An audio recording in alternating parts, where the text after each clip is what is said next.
Hello everyone, আমি বর্ষা চলে এসেছি তোমাদের সঙ্গে একটা নতুন ভিডিও নিয়ে। তো সকাল সকাল ব্রেকফাস্ট থেকেই শুরু করছি আজকের ভিডিওটা। দেখো, সকাল সকাল আমি আজকে ব্রেকফাস্টে খেয়েছিলাম গোলা রুটি। তোমরা কে কে গোলা রুটি খাও বলো তো? রোজ রোজ খাই এমন না, তবে মাঝে মধ্যে দুই একদিন এরকম গোলা রুটি হয়। আর এই গোলা রুটিগুলো না আমার বোন ভেজেছিল। তো গোলা রুটি খেয়ে চলে গেছিলাম রান্নাঘরে। আর গিয়ে না তাড়াহুড়োতে রান্নাটা বসিয়েই দিয়েছিলাম। এর আগের ক্লিপগুলো নেওয়া হয়নি, তো এক পাশে ভাত বসিয়ে দিয়েছিলাম আর এক পাশে বসিয়েছিলাম মাংস। তো মশলা কষাতে কষাতে মনে পড়লো যে ভিডিওই তো করতে ভুলে গেছি। তারপরে আমি তার আগেই চিকেনটা ম্যারিনেট করে রেখে দিয়েছিলাম। অনেকেই দেখেছি চিকেন ম্যারিনেট করে না, কিন্তু এটা আমি আমার মায়ের কাছ থেকে যেহেতু শিখেছি, আমার মা আগে থেকেই ম্যারিনেট করে রেখে দেয়। তো সেখান থেকেই শেখা। তা মশলা কষানোর পরে চিকেন আর আলুটা না আমি একবারেই দিয়ে দিয়েছিলাম, তাহলে আলুটা বেশ ভালো তাড়াতাড়ি সিদ্ধ হয়ে যাবে। তো দেখো, ভালো করে মিশিয়ে নিলাম। তারপরে ভালো করে এটাকে কষিয়ে নিয়েছিলাম। দেখো কালারটা কি দারুণ এসেছে, তাই না?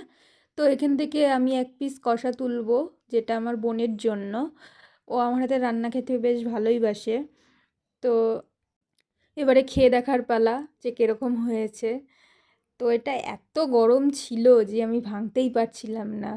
তো ফার্স্টে একটুখানি মশলাটাই খেয়ে দেখছিলাম যে কেমন হয়েছে, নুন ঝালটা ঠিকঠাক আছে কি না। তা আমার তো ঠিকঠাকই লেগেছে। তারপরে একটুখানি ওখান থেকে ভেঙে খেয়েছিলাম। এত গরম লাগছিল, তারপরে আমি আর খাইনি। তারপরে গিয়ে জল দিয়ে দিয়েছিলাম। তাই এটা ফুটতে ফুটতে দেখো আমি আমার বোনকে দিয়ে দিয়েছিলাম চিকেন কষাটা। আমি বললাম, তুই খেয়ে বল, খেয়ে দেখ কেমন হয়েছে। তো ও তো নিয়ে খেলো। ও যেহেতু আমার হাতের রান্না ভালোই বাসে, দেখো এবারে কি বলে খেয়ে।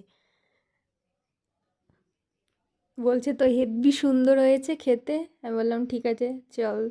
তারপরে চলে গেলাম রান্নাঘরে, গিয়ে দেখলাম যে ঝোল ফুটে গেছে আর আলুগুলোও যেন তো পুরো পুরো প্রপারলি সিদ্ধ হয়ে গেছিলো। যেহেতু কষানোর সময় একেবারে দিয়ে দিয়েছিলাম, তো ভালো মতোই সিদ্ধ হয়ে গেছে। আমি গিয়ে জাস্ট গরম মশলাটা দিয়েছি। আর এটা না একটুখানি ঝোলঝোলই রেখেছিলাম। তো এটা এরকম নামিয়ে দিয়ে তারপরে চলে গেছিলাম স্নান করতে। তা এসে পরে তো খেতে বসে গেছি, আর আমি, আমার মা আর আমার বোন তিনজনই খেয়েছি দুপুরবেলাটা, আর কেউ বাড়ি ছিল না। তো তার সঙ্গে রান্না করেছিলাম এই ডাঁটা কুমড়ো আলু দিয়ে একটা তরকারি। তো ওটা ফার্স্টে খেয়ে নিয়েছি, তারপরে চিকেনটা। দেখো কতটা টেম্পটিং হয়েছে না দেখতে। তো সবাইকে আগে দিয়ে দিয়েছিলাম, দেন আমি নিয়েছিলাম। তো একটুখানি ঝোলঝোলই রেখেছিলাম যেহেতু ডাল করিনি সাথে। তারপরে আমি নিয়ে নিলাম। এবারে দেখো খেয়ে দেখার পালা কেমন হয়েছে। তা আমি তো একটুখানি ঝোল নিয়ে আলু নিয়ে ভাতটাকে ভালো করে মেখে নিয়েছি। এইবারে দেখি খেয়ে সবার কাছ থেকে রিভিউ নিই কেমন হয়েছে। তারপর দেখো চিকেনটা আমি একটুখানি ভেঙে দেখছিলাম যে কীরকম সফট হয়েছে। তো দেখলাম বেশ ভালোই হয়েছে। তারপরে খেয়ে নিলাম, চলো। তো খেয়ে দেখলাম বেশ ভালোই হয়েছে। তারপর তো আমি আমার বোনকে জিজ্ঞাসা করলাম যে বল এইবারে কেমন হয়েছে। তো ও বললো যে সত্যি খুব সুন্দর হয়েছে খেতে।